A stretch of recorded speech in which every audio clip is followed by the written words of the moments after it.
Welcome to the meeting room at Global TV Talk Show, a broadcast service of globalbusinessnews.net.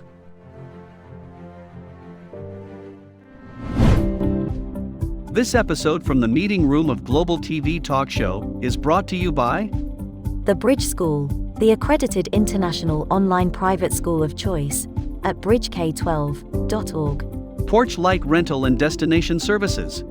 Reduce your renter lump sum or managed relocation costs.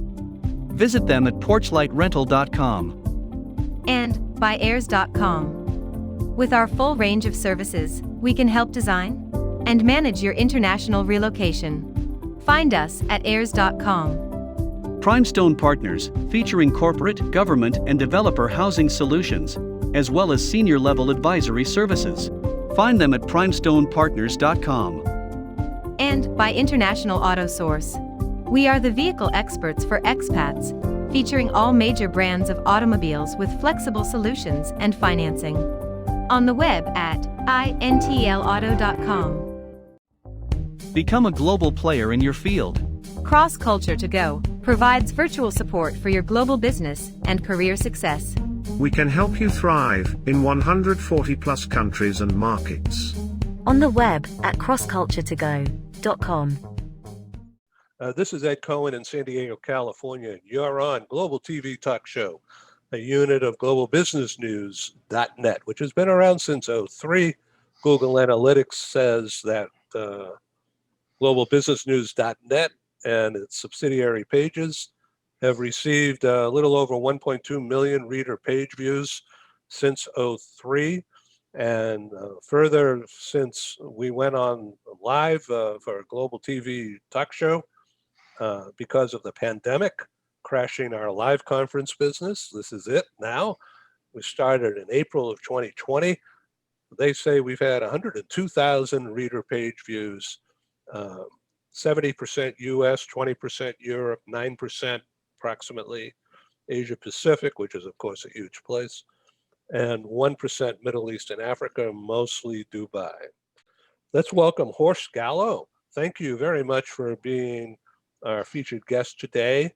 And Stephen Howard, thanks for coming back again. Mr. HORST GALLO is Vice President HR Talent Management with IBM.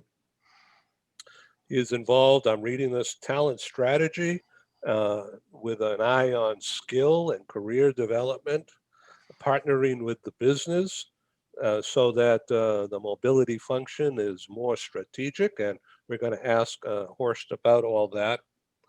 And leading HR and global mobility and transition into that strategic position to help the business. He's also very involved in what's called cognitive HR, facilitating growth in the employee experience as a result of technology. HORST, did I miss something? I don't think so. You mentioned a lot of things. Maybe the only thing I want to add is at least I'm not American only. So I lived actually across the globe, so I can maybe bring a global perspective to the table, which is great.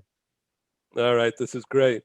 Okay, so really appreciate you guys being on, both of you. Stephen Howard and I have known each other a couple of years. He's, as I mentioned earlier, author of 21 business books. I don't have any right handy to hold up, but Paul will show a couple of them in just a minute as we continue our discussion. So Stephen, why don't you intro yourself, please, and do a better job than I am. Well, like HORST, I'm almost not quite an American. I lived in Singapore for 21 years and then Australia for 12 years. So I also have a fairly global international experience. And I recently moved to Mexico City as well. So I'm going to try and broaden my base. But my background is leadership development, leadership training, and leadership coaching, as well as writing books. So I'm glad to talk to HORST today about the innovation that IBM's doing in terms of leadership development, and I really want to hear what he's doing. So here we're looking just for a second here, the Stephen Howard group here on LinkedIn. As you could see, perhaps you could zero in on some of those book covers. Paul, if possible, so they get a little bit larger. And you'll see upper left, my upper left, better thinking, better outcomes. There's a brain, I guess. Half of it's in black and white. Half it's in red and orange, and it's what should depicting is the fiery brain when we get emotionally hijacked or under stress, which everyone's under stress these days. And then the other side is what happens if you calm yourself down, and that's what the book title is about. The first decision, why I call it Better Decisions, is get your brain under control, get your emotions under control, and then you can do better thinking. And as a result, you'll end up with better outcomes. So that's what that one's all about. Right. Thank you, Paul, for showing that. Horst, in your role as a director of worldwide ERC and the very recent global conference, could you give us a quick review, not a long one, but just a quick take on, was the recent global ERC a success doing it virtual like that with so many people involved? Yeah, we were very happy about the outcomes actually of the conference, because of course we had to shift now in the last year from all of these, like you did, of course, from the personal events actually into the virtual ones. But the sign up actually was very good. I thought the content from the whole discussion actually was very good, and it was going towards this new kind of areas. We were covering many aspects, not only the skills actually of the industry, what is necessary, but also, of course, what this new the changes because of the pandemic actually meant for the new way of working. Where do we get out of that? What is maybe the changes the industry actually need to do? Also, of course, worldwide ERC and others in order to be competitive. And of course, it gets back then as well to the corporations. How can mobility functions in a corporation actually work differently? How they can be more strategic?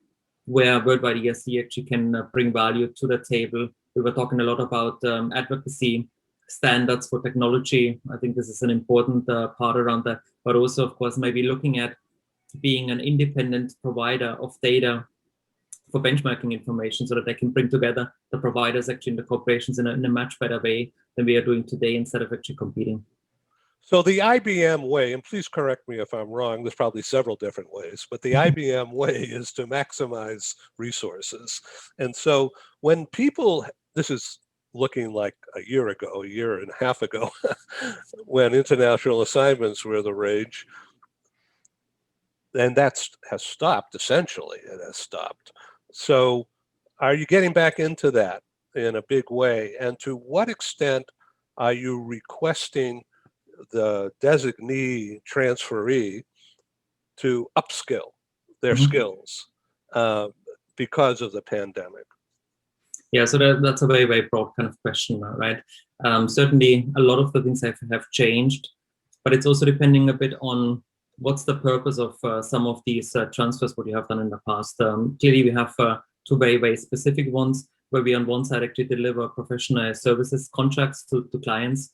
And of course, that has stopped because nobody was traveling in the last year and a half, and it was very difficult. But on the other side, of course, there's still things where you're actually opening up a business or you have skill demand actually in some of the places. And we still were doing that, even though, of course, it was difficult from a travel perspective and the restrictions actually were in place. But you talk about skills. Skills is one of the key factors why we at least do assignments. We're not just sending somebody there to have a nice time, like Steve going to Mexico, enjoying himself. But it's really, of course, you have a skill need in a certain kind of place. And therefore, you need to find the right kind of person actually to do that.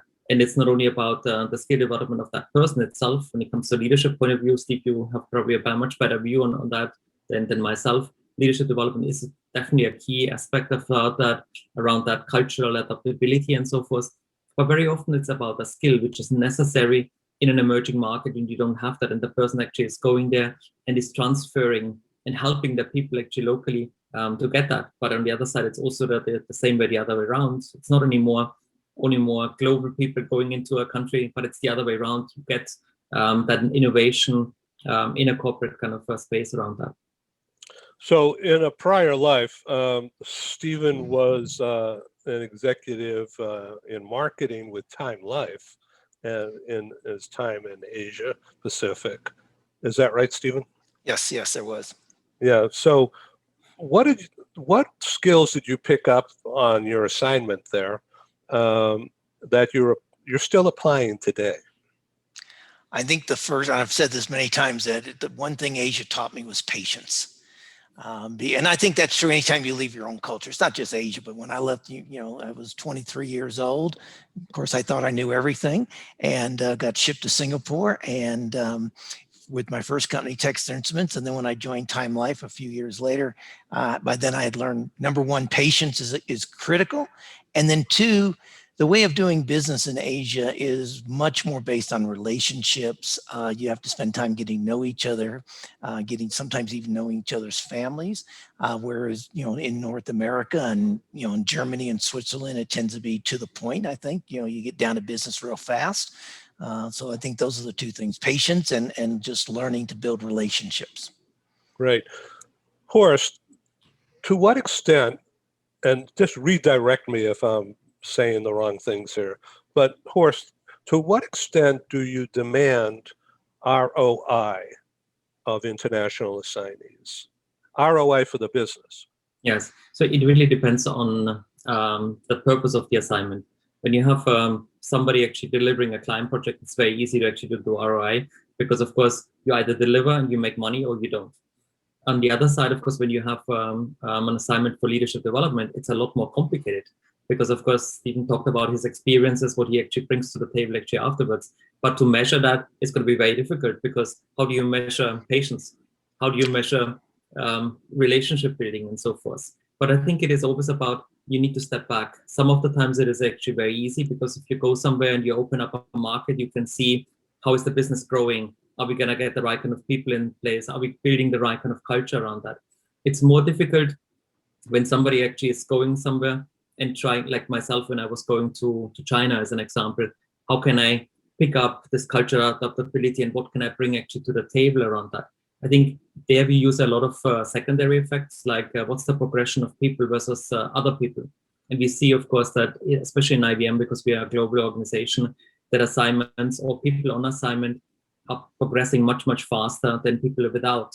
And of course, it is to do with you pick the right kind of people in the first place, but then of course, it actually accelerates the development and the progression in some of the places. We also see, of course, that assignments have a positive impact on retention, as an example. That's for us some of the factors actually what we take into consideration.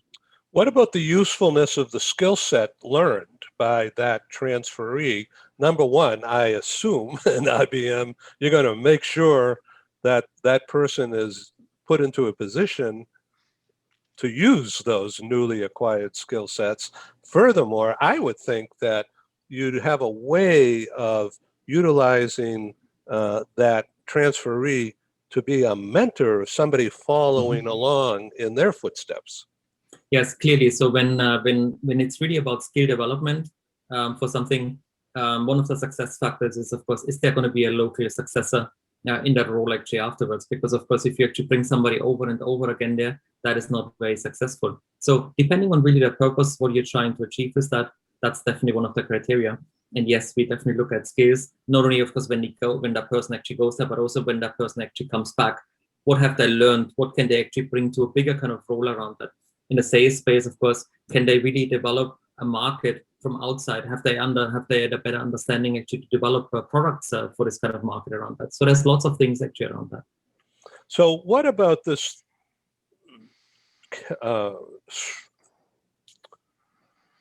not that I'm watching my words, I'm just trying to get them in my mouth. But DE&I, and that means a lot of different people and a lot of different jobs to fill with a lot of different people. Inclusion and belonging, women as well as other examples, like people with my name or people with Stephen's name, or women, in particular. And I want to show this book. This this is a book that Stephen, was this the one? When Strong Women Speak, Strong Women Listen. No, that's Adriana's book. Okay, hold on a second. That's good. That's a good book, though. That's very important, though. That's exactly what happens in today's world. When strong women speak, strong women are listening, and that's all part of the diversity and inclusion. There you go. All right, yeah, that's the cover. Okay, and the other one, let's see. Oh no, this is your book right here. That's me. Okay. That's okay, the brain. All right, so And then the second book that Adriana and you co-wrote, is the quotations. Yeah, it's about, it says when, what is it? The title is Strong Women Speak on Leadership, Success, and Well-Being. And so again, because of my leadership background, I co-wrote that with Adriana, and we took more of a, every chapter, every category, one's about leadership, one's about leadership mindset. But the really interesting thing I found doing these books with Adriana is that there are so many great motivational quotations from women throughout history, and yet we don't see them. I mean, I saw a book the other day I read, and the guy had like, he really says he promotes diversity, but 87% of his quotes were from men in the entire book. And so we're just trying to encourage women to say you can learn from women as well as from men. Actually, men can learn from women too. It's really important. We interrupt this broadcast to bring you a timely announcement. Hi, I'm Sergei Gorbatov. I'm Angela Lane. Together we are researchers, writers and practitioners in the field of human resources. And we've also been multi-country, multi-assignment career expats. We owe our professional development and growth to a very large extent to the international assignment opportunities that we have had. But in a world where distributed work may become the norm, we also want to understand what will happen to the nature, duration, and purpose of international assignments. Together with our colleague, Julian Dalzell from the University of South Carolina, we're undertaking a study on the future of expatriation. And we'd value your contribution. You can participate in this important study by completing a simple 10-minute questionnaire. Access the questionnaire by typing in your browser tinyurl.com/expert study. That's tinyurl.com/expert study. You can also find the link here on Ed's website next to this video. Thank you for joining us in this study. In return for your contribution, we'll provide you with a copy of our research. And of course, you'll be invited to an exclusive webinar hosted by Ed, where we will share our findings right here on Global Business News. And so please go to tinyurl.com/expat study. Take the survey so that we can better understand the future of expatriation.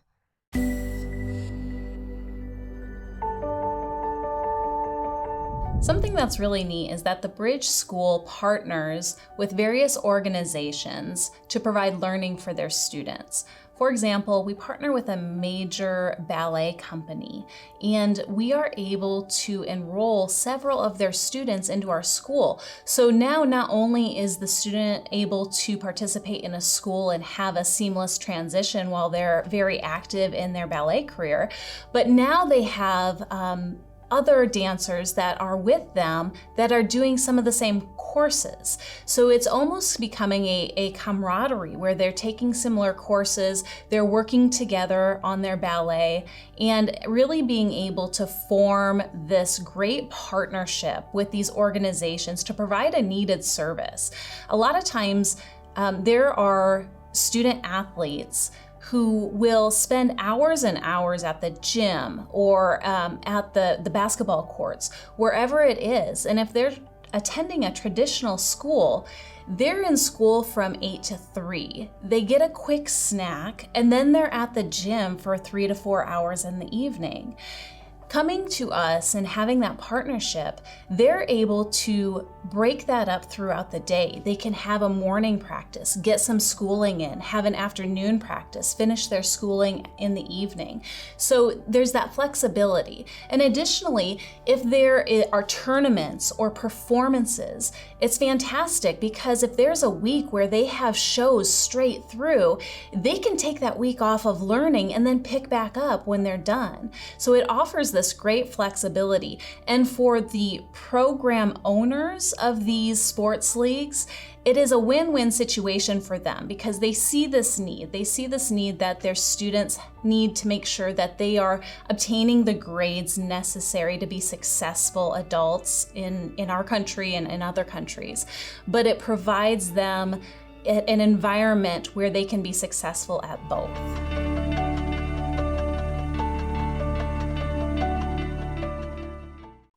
Horst, does IBM send, or have they sent, women on assignments? Yes, absolutely. Of course, I mean, for us, diversity and inclusion is one key business reason actually why we do certain things, right? It is not just about having numbers in the correct way, but of course, if you actually put people in the right kind of places, a diverse set of people, you have better innovation. You drive better outcomes around that. And yes, of course, women are a key part of that. I would argue that we are not doing enough, but we have, of course, over the last 10 years specifically, changes for some of the policies actually to adjust that, because in many places, of course, it is more difficult for a female to move because the husband is also working, like we have now, of course, in other places as well. But you need to adjust the policies and create the right environment for everybody actually to be able to do that. So let's talk about worldwide ERC for just a second. It's a very difficult time to manage things, I would imagine, with a lot of voices. You know, a lot of voices, not only from the U.S. but elsewhere around the world. Mm-hmm. Your role and your insight, I'm not asking for any secrets or anything, but mm-hmm. from your insight as originally from Germany, but what is your role on the board relative to international people being in the membership of ERC?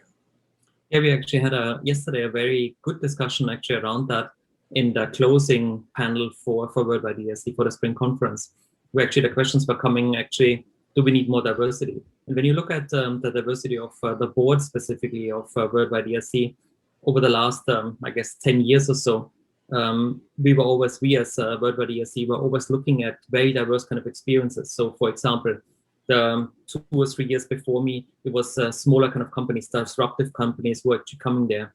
Then, of course, there was people from Europe being put specifically on the board, and from Asia, because we had 2 candidates actually around that. Then he was looking into the strategy to be more connected actually to talent management and corporations. So specific people actually were brought on the board to actually facilitate that. And now, of course, we're talking about tech innovations, how we can actually add some of the areas. So when you look at the latest ads to the board, that will reflect exactly that. And of course, now we are talking about what is missing in the board. What is it from a strategic point of view, what we need to gain? And clearly, international experience, I think, is some of the things which is really important, because Worldwide ERC today is very US focused. And I think there's a huge opportunity in my mind, at least, to expand more internationally, be more relevant in areas where this is really necessary. And this is why we also have, of course, the conferences actually in places like India or Asia or Europe, which I think is really important. So obviously you're going to, as a group, use Zoom or whatever much more. Yes, I think everybody does, of course, either Zoom, Teams, or WebEx. And of course, there's probably most of the days actually I'm using all 3, because depending on the company actually you're working on. And yes, of course, it is a fundamental part. And if I just get back to the company, which maybe you're gonna get, it is a difficult part, of course, to have the same kind of relationship, to have the same kind of cultural attributes when you don't know each other. So for example, it's much easier if you're in a company, you have worked with the same people for 10 or 15 years, then it's easy to jump on a WebEx and on a Zoom call, because you have built a relationship beforehand. I think, at least in my mind, actually, what we have seen over the last year, it's a lot more difficult when you hire people, tens of thousands of people in a company. They're coming new, they have never seen an office, they have never seen another person or not seen. They have never been together in a meeting actually in person with other people. So building that culture, and I think, Stephen, you probably have a point of view on that one, is a very difficult one from a leadership point of view as well, how you can really create that. And I think that's why we actually need to get towards this hybrid space going forward, and it's not going to be one or the other. Yeah, of course, that's what the CEO of Microsoft was just speaking about. So Stephen is specializing, amongst other things, well-being in the workplace. So, Stephen, that means work from home, right? As well as work in the office.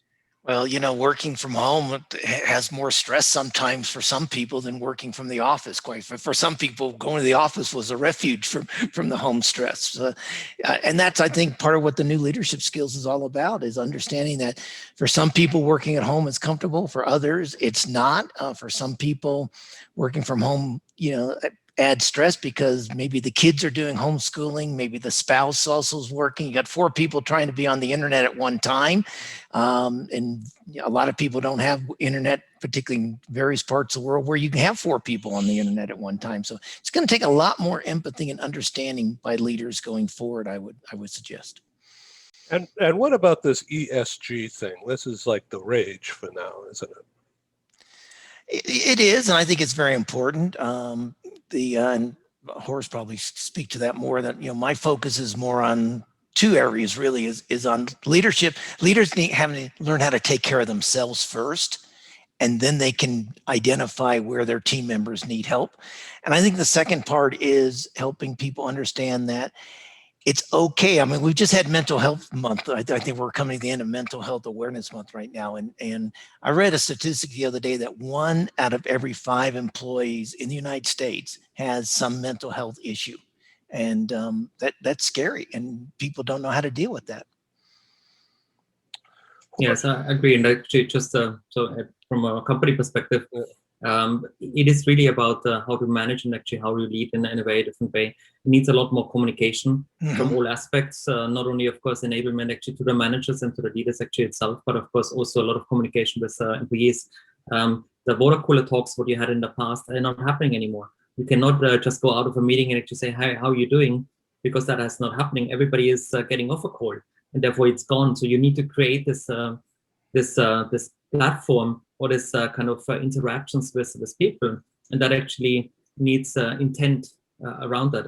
I also, on the other side, I think you were talking about, Steve, about how we treat each other. The empathy actually around that is a very important part around that. I just take one of the examples when I guess last year in March or April, so very early on in the pandemic, where everybody is actually starting to work from home. We had a grassroots initiative actually in IBM where people actually got together and they were creating a pledge where they were talking about it is okay to not be on video when you don't have a day, or it is okay that actually people are running around because of course you have a private life which you actually need to do there, and it is okay to do other kind of areas around that. And it was really interesting for me to see that our CEO at one point was actually gotten aware of that, and he actually had a meeting with his senior team, and they adjusted the pledge a bit more, even from a business point of view, and everybody was actually committing to that, and it actually went viral on LinkedIn and other places around it. But I think it is important to call that out and actually be talking about the things. And as you said, I think, Stephen, empathy is one of the key elements actually around that. Yes, go ahead, please. I was just going to say, and I agree, Horst, and with the people I coach these days, I tell them when you're on a phone call with an employee, the first thing you should ask them is, how's the family doing? And then ask them how they're doing. And don't let them just get away with saying fine or I'm okay. Watch their body language, dig a little deeper, pay attention to it, see if they're stressed. And then the third thing, now let's talk about business. That's very hard for folks, particularly North America, to do. They want to, get on the phone call. How's that project doing? What's our work in progress status? Can just jump into it. And I do believe leaders going forward will have to have that social skill, that emotional intelligence and that empathy and that active listening where they can read body language better than in the past. And I guess the other part is the vulnerability, right? Because as a leader, you're also a person. You have as well your kids actually around, your dog in the background, you have a bad day, and it is okay. Because actually when you show these kind of things, it actually gives a very good impression actually to the things. And of course, we are intruding in the living room or in the bedroom or in the homes of people actually today. And that's, I think, one of the good things, what we actually saw from that. It gets more personal if you do it in the right way. It's authentic. So that's right. We had a broadcast last week with a guy in Toronto, Dr. David Weiss, who is very well known in leadership circles about transitioning people-wise into the future. So anyway, I'll send you that. The program is fascinating. But one of the key things that we talked about was what he talked about. I was listening. And so he talked about CEOs and C-suite people, and therefore all managers, need to spend immediate time unlearning the stuff they used to know, right? Because the pandemic has impacted customers. And he says the way to work on that is openly and authentically. CEO and C-suite leaders, but it needs to come from the top, have to do the walk around or be on Zoom and be extremely visible, almost like a public relations effort right now, today, in order to reconnect with the workforce, whether it's guys in white shirts or red shirts, or ladies in heels or ladies in sneakers, So it doesn't matter anymore. It's a matter of being a team and communicating like human beings, and maybe even setting a new model of humanity as a result of the pandemic. And further, when he talks about innovation, he says the CEOs, particularly leading right up to March of 2020, the pandemic, always used to want to drive innovation, whatever it is, and be known for that, wearing that hat and being cool. And Dr. Weiss said, can't do that, no more, because innovation has to come from ideas from not only employees, but from the customers, outside in, he called it.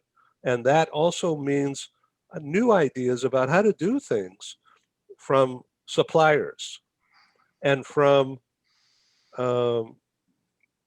employees as well, just new ideas. And so the CEO, instead of leading innovation, becomes a facilitator and a coach, gathering people who are into it in their own ways, and there's no wrong answers, and there's no stigma for sticking your head up and then failing at something. And he says a lot of people are going to have problems with that, but he says that will engage your workforce, never mind customers, much better going forward than some highfalutin statements. Stephen, what do you think about that and the well-being idea? I think it's absolutely correct, Ed. And Yoda, if you go back to Star Wars movies, Yoda, I think he said one time, "You must unlearn what you have learned." Oh, wow. And I think it's very appropriate. But I would add to that, it's just not CEOs. I would suggest to you that department heads, anybody who, product development people. I used to be in branding and marketing in the early part of my career, and I think everyone needs to do that. Take ideas from everywhere and really be a facilitator. Being a coach. I think a leader today is becoming more about being a coach and a facilitator than it is the old, control and command, dictatorial, give direction. This is what we're going to do type procedure. And I imagine Horst is seeing the same thing at IBM as well. Yeah, there's my friend Yoda. Oh, that's cool. So Horst, the outsider like me will think about IBM as this monolith, but it's really not that way, is it? No, it's by far not like that. I mean, all of the things what you were talking about, your interview from last time, and what Stephen is saying, it's exactly right. I think leadership needs to change fundamentally. It's about servant leadership, especially in the age of agile and design thinking.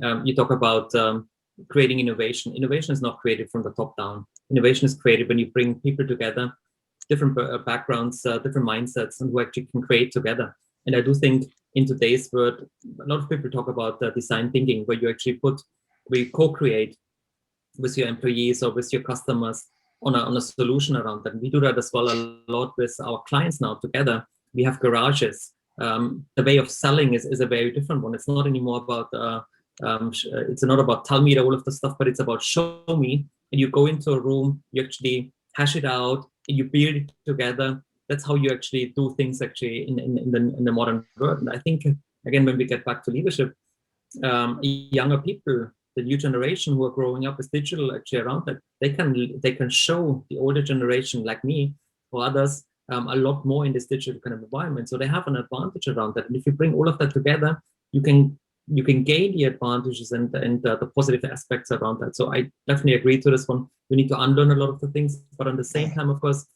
agility and that learning mindset is really absolutely fundamental. Growth mindset. If you don't have that, it's going to be very, very difficult because, of course, the shelf life of skills is reducing very, very significantly.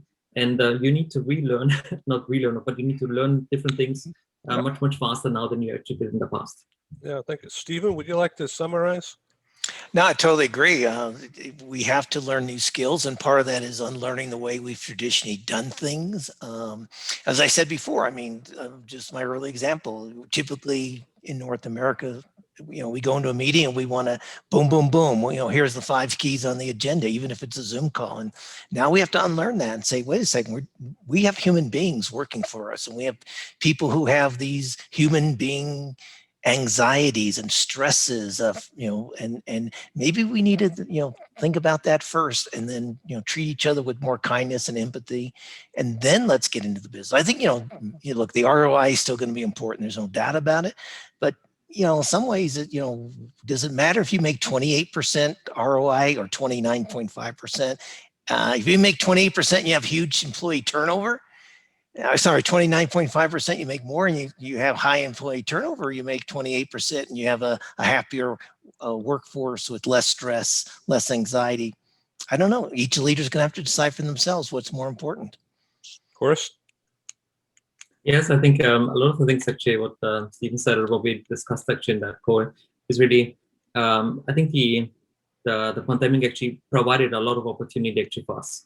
Because of course, if you just look at innovation, in the past, there was a project to implement, a tool like WebEx or Zoom, and it took us months or years actually to do that because everybody had a point of view. In March, this had to be done actually in a week or in 2 days, and it was still okay. And I see that actually very often, and I really hope that this new way of creating innovation, the speed, the agility is going to stay here. Because if we would go back to actually what it was before, it would really be a pity, because that's one of the fundamental things that we all learned about that. Yeah. And Horst, I love what you just said, and I'm trying to preach, and maybe you can help us here, but I'm trying to preach. We don't want to go back to the old reality. We don't want to go into a new reality. We want to go into a better reality. Let's take what we've learned from these past 13, 15 months and figure out how to create a better reality and a work-life harmony, rather than forget work-life balance. How can we create as leaders work-life harmony for ourselves and then for our employees? Yeah, come together. Thank you, Horst, and thank you, Stephen, for being on Global TV Talk Show. I learned a lot from this. Thank you. Thank you for having us. Thank you very much, Ed. Thank you, and goodbye. Bye. Thank you for joining us in the meeting room at Global TV Talk Show. Have a wonderful day, and stay safe.